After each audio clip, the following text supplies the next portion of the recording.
ओम हुं हनुमते नमो नमः। हुं हनुमते नमो नमः। हुं हनुमते नमो नमः। स्वागतम सर्वेषां। शाम 6 बजे 50 मिनट है। 29 जुलाई 2024 सोमवार, श्रावण महीना का दूसरा सोमवार है। ये जकरी है। जकरी हनुमान की यहाँ आज रात्रि यापन है। यहाँ पर आकर मैंने एक रचना किया हूँ, जकरी हनुमदष्टकम। पहले पढ़ लेता हूँ, उसके बाद उसका अर्थ करेंगे।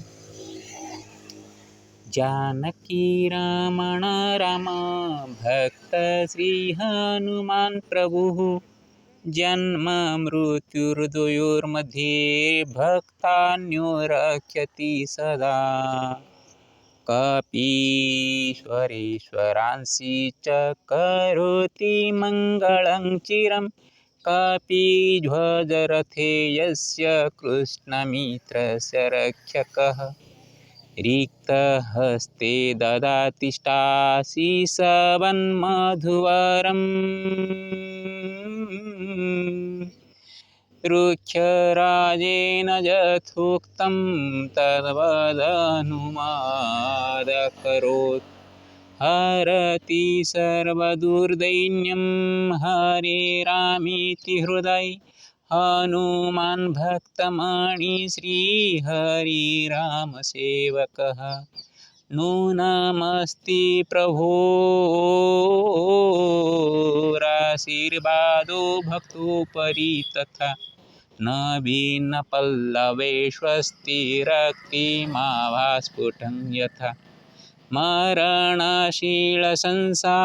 मरुतिसेव्यपूजनं। मृत्युं तारयति कर्मबन्धनान्मोचयत्यपि। ददाति सर्वथा सौख्यमञ्जनसुतमारुतिः। दाशरथि प्रियभक्तो जानकी हनुमान्सुतः। सङ्कटात्रायते श्रीबजरङ्गी महाबली। त्रिलोचनांशधारी केसरी नन्दनन्दनः। करोमि वन्दनं तं च शङ्करांसि नमात्मना। जकरी हनुमतश्चाष्टकेनास्तु च मङ्गलम्। ओम दुं दुर्गायै नमो नमः।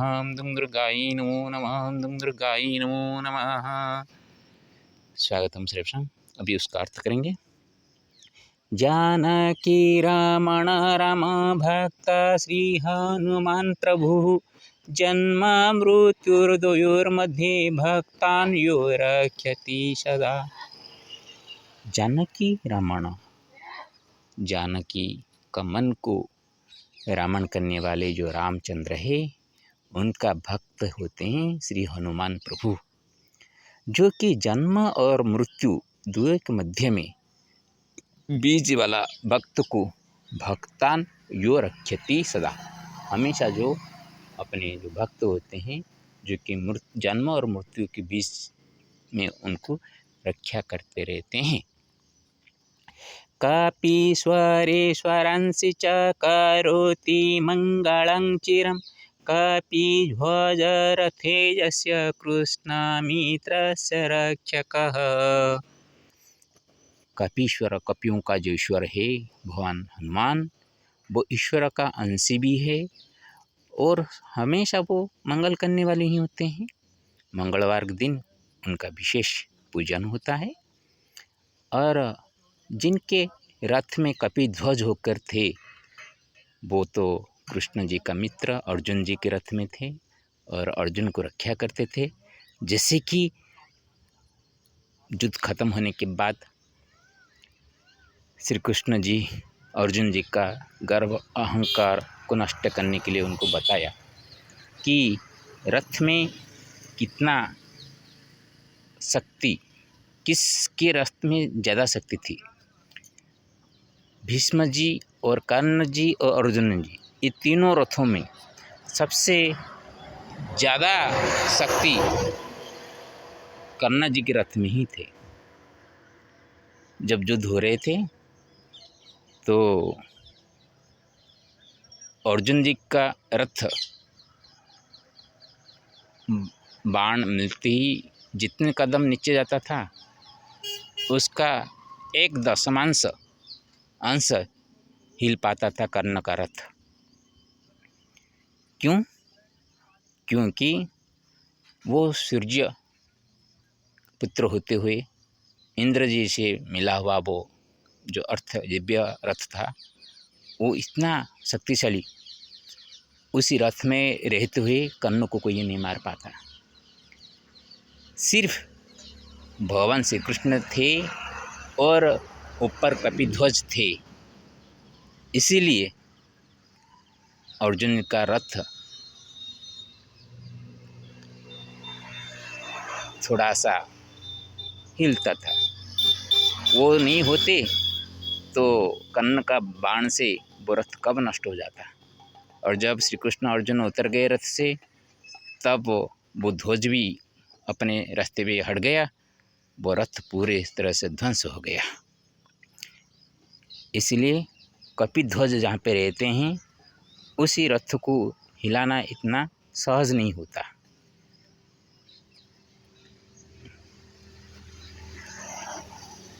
रिक्ता हस्ते ददातिष्ठासि सवन्मधुरवरं रुक्षराजेन यथोक्तं तद्वदनुमदकरोत्। हाथ खाली हो तो आपका इष्ट जो आशीष चाहिए वो हनुमान दे देते हैं, लेकिन जब श्री राम जी का काम करने के लिए वो निकले थे, माता का अनुसंधान करने के लिए, वो अपना बल भी अपने को पता नहीं था। तब वृक्षराज जाम्बवान ने उनका महिमा गान करने लगे। तो उनके पास जो ऋषि मुनियों से अभिशाप दिए थे, वो चपलाते के बचपन में जो चपलता दिखाई थी, चपलता के कारण उनका शक्ति उनको विदित नहीं हो पा रहा था। तो उनके बात बताने पर वो एक ओम श्री हरि श्री राम बोल के जब पर्वत के ऊपर छलांग लगाए, वो पर्वत तो समंदर में डूब गया और वो पूरे आकाश मार्ग में उड़ने लगे, जो कि कुछ नहीं था, खाली हाथ था। खाली हाथ में भी अपना इष्ट साधन करने वाले होते हैं वो हनुमान जी। तो जो शक्ति उनके पास है वो किसी को वरदान दे और वो खाली हाथ हो तो खाली हाथ को भर देने वाला आशीष श्री हनुमान जी ही दे सकते हैं। हरति सर्वदुर्दैन्यं हरे रामेति हृदय हनुमान भक्तमणि श्री हरि राम सेवकः। जो कि दुर्दैन्य दरिद्रता भी किसी का हो तो वो हरण करने वाले हैं। सिर्फ हृदय में हरे राम होना चाहिए। जो कि हनुमान भक्तमणि श्री हरि का राम सेवक, श्री हरि राम जी का सेवक ही हनुमान है, जो कि भक्तमणि शिरोमणि है। तो जैसे वो अपने दिल में राम जी को बैठाए हैं, उसी तरह हमेशा जुबान में राम राम, दिल में राम राम रखकर हनुमान जी का पूजन किया जाए तो खाली हाथ में भी बहुत सारे फल मिल सकते हैं। नूनमस्ते प्रभोरशीर्वादो भक्तोपरि तथा नावीना पल्लवे स्वस्ति रक्तिमाभास्फुटं यथा। नए नए पत्ते जब वो पेड़ में आते हैं उसमें एक लालिमा आ जाती है, कितना शोभा देने वाली होती हैं, मन को लुभाने वाली हो जाती हैं। उसी तरह वो तो पूरा शरीर देखिए पूरा लालिमा से भरा हुआ है हनुमान जी का, और वो भी जब आशीर्वाद देते हैं ना, वो उनका आशीर्वाद भी ऐसे परिस्फुटित होता है जैसे कि नए पत्ते में लालिमा आ जाती है और ओठों में लालिमा आकर हंसी खिलने लगते हैं। ये हनुमान जी का आशीर्वाद होते हैं भक्तों पर। मरणशील संसारे मारुति सेव्य पूजनम मृत्युं तारयति कर्मबंधनान् मोचयत्यपि। मरणशील संसार में मारुति जी का सेव्य जो राम है उनका पूजन भी करना चाहिए। वो राम और राम भक्त हनुमान मिलकर मृत्यु को भी उधार देते हैं और जो कर्म बंधन से जो बंधा हुआ जीव उसको भी मुक्त कर देते हैं। ददाति सर्वथा सौख्यमञ्जनासुत मारुतिः दाशरथी प्रिय भक्तो जानकी हनुमान सुतः।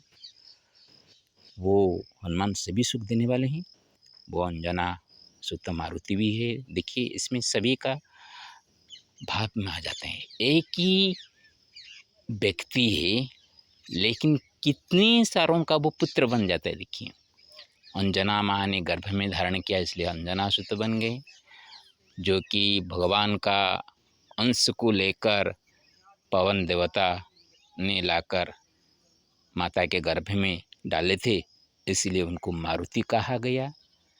वो पौरंग सुत भी हो गए। और यहाँ पे देखिए वो दशरथी श्री राम जी का भक्त होने से वो भी एक प्रकार का पिता बन गए। और तो और माता जानकी भी उनकी माँ हो गई। और जानकी का पहले तो बड़ा बेटा हनुमान ही है, बाद में लवकुश बने। संकटात्रायते श्री बजरंगी महाबली त्रिलोचनांशधारी केसरी नंदनंदनः।